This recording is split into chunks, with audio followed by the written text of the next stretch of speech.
friends, Bison, country folk. Good to be with you here today. So, Bison Medicine, the book that I published back in February, it's been out for 6 months now. And from what it seems like, it's being fairly well received.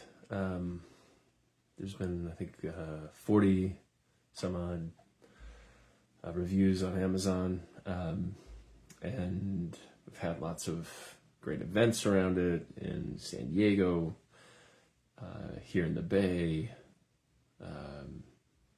virtual events in Germany. I'm going to be heading out to Chicago in October for another one. But I want to just take a moment to kind of celebrate the journey of this book, and really beginning with the gestation of it, like where it came from. Because people often ask, like, how did some dingus from the Midwest who studied business ended up getting crazy about the purpose of the United States and Bison. So for me, it actually started when I was about 6. I was very lucky. My grandmother made this offer to all my cousins and said, as soon as you can cut your food and read a map, you get to go on a road trip with Grandma, and you get to pick where we go. And I was like, we're going west. And so when I turned 6, right around 6, I could cut my food, read a map. We went through the Dakotas, Yellowstone, and that's where I saw them. Also, went to Badlands as well. All the way through Wyoming, Colorado, down through Texas and back home. So for me, the idea of the bison and the American frontier in the West, and like these prismatic dusks and these beautiful dawns and clean dry air and pine trees and that part of this book was born very early, now 45 some odd years ago, give or take. And I think as I've shared in the book, and maybe with others of you who are watching this, in 2016 when I was doing my Purpose Guide training, there was a quest. So it was part of this 8-month process, 400-hour Purpose Guide training. We did like 9 days, a 9-day intensive in Mendocino County in February 2016, and that's when the bison came through to me as essentially a teacher. And I should mention, I hadn't really thought about the bison at all prior to that. It was just like kind of the idea was born within me. Or the idea of the West was born within me a while back. Of course, I saw the bison, but it wasn't like, oh, that's my totem or anything like that. But it was really through the ceremony where I was like, whoa, this thing has kind of claimed me. And as I've shared, a couple months after that, I read in the New York Times, the United States decides to make the bison our national mammal. This bipartisan bill unanimously passed, sponsored by Kristi Noem, who I've just learned is a nickname, Trace Leches. I'll let you Google that. What's his name? William Lacey Clay, out of the Democrat out of Missouri. Jason Chaffetz out of Utah. So they sponsor this, and this is 5 years with being lobbied by the Intertribal Buffalo Association, the Wildlife Conservation Society, and the National Bison Association. So they all have different reasons, different love of the bison, and for 5 years, worked together, lobbied Congress, and got it passed, which I think is a beautiful thing. And I got to interview Congressman Clay, and he said, it was a victory for the bison, a victory for Black folks, victory for Native American folks, and a victory for the democratic process. I don't want to say it was our last one, but it kind of seems like maybe it was the last good thing Congress did, or one of the last. And so this thing happens. And then in 2018, I'm with a group of fellow purpose guides, summoning kind of some deeper group wisdom about the guidance of the field of purpose and soul practitioners. For those of you unfamiliar, it's folks who help people discover who they really are, their higher purpose, their soul's purpose. And this other vision just came through where I saw this native warrior riding a bison, and in the clouds were the faces of Crazy Horse, Black Elk. Oh my gosh, it's early in the morning. It'll come to me in a second. Sitting Bull, sorry. And so we've got these venerated elders, like a shaman, leader, warrior, in the clouds. Then this warrior atop a bison draws back a bow, and he's got 3 arrows in the bow, and the 3 arrows sail into this it was like a Roman Colosseum, with like the arches, but it was made of straw, and inside that straw Colosseum was like all of humanity. And so these 3 arrows go in, creates 3 different fires, and the people leave. And so basically all of humanity is being held within this Roman Colosseum. So there's lots of meanings we can, obvious meanings we can draw from all this. I won't do that right now, but it continues to be a powerful thing for me. So then in 2020, George Floyd gets murdered.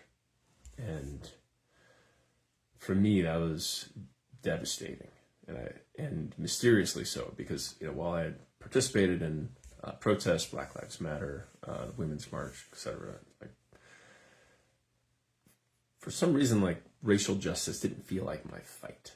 I felt like my fight was about soul, purpose, healing, shadow wounds, that sort of stuff. And maybe I was just resisting, I don't know. But let's just say that it was over after watching George Floyd's murder by Derek Chauvin in 2020.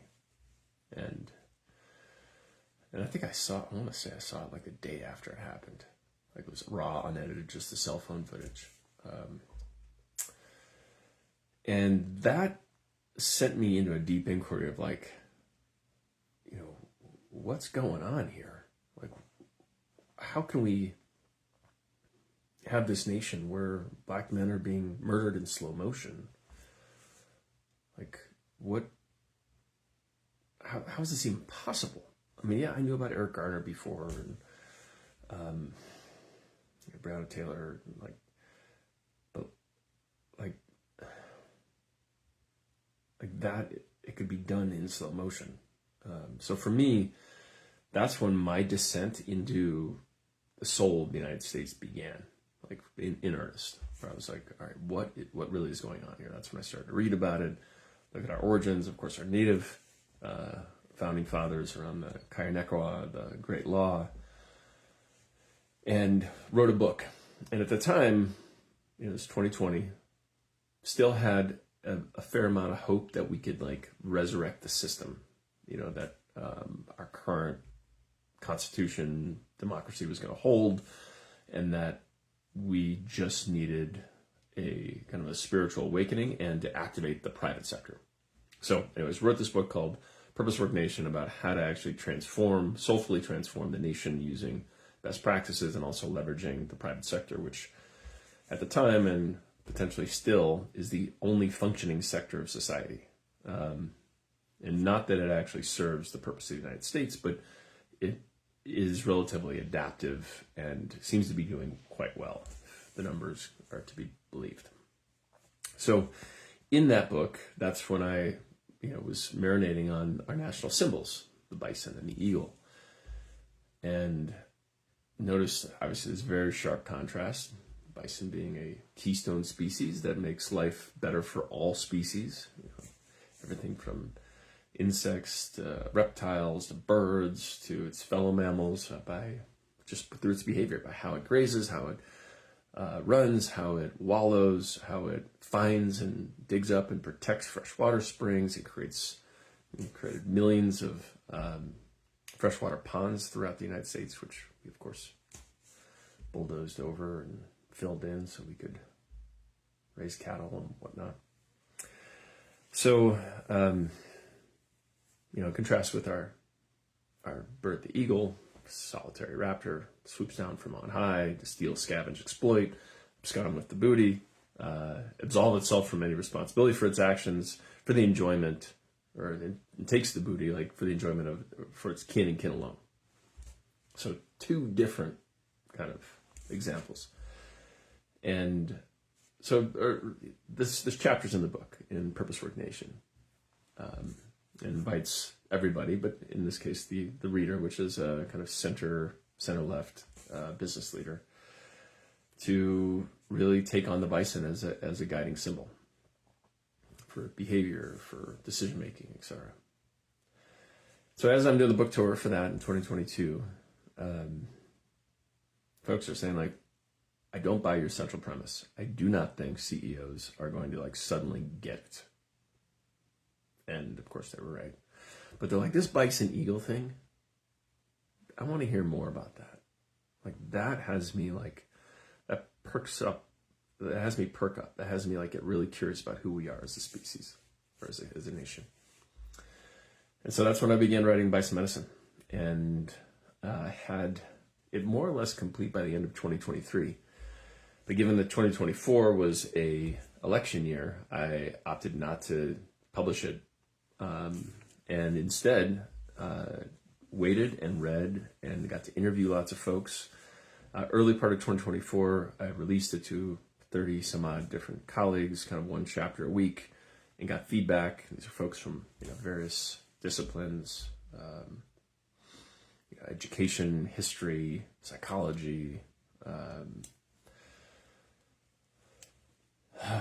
government leaders, business leaders, and essentially like kept refining it, kept like patching up the holes, reading more books, had to interview lots of cool folks, and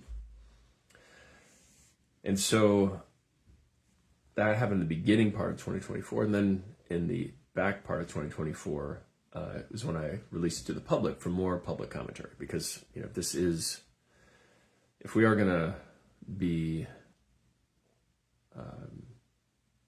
faithful to the idea of the bison, this has to be a group effort. And so I endeavored, as I kind of built the book, to like really kind of more or less facilitate a conversation. Like, hey, like let's read these things, talk about these things, marinate these things, integrate these things.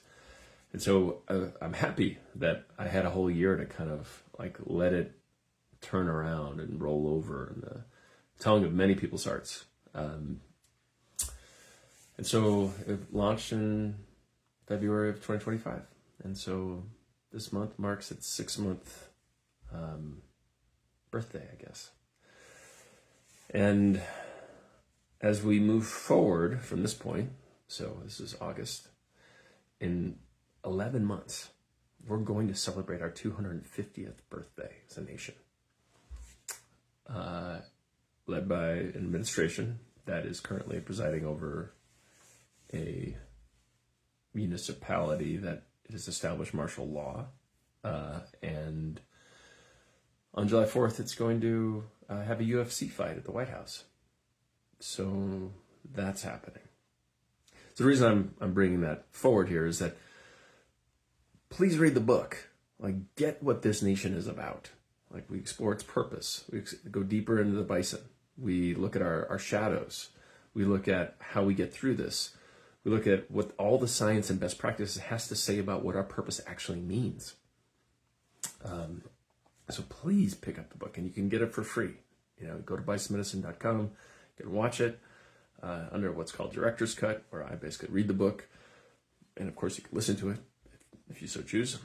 You can download PDFs in the 10 most widely spoken languages in the United States, all for free.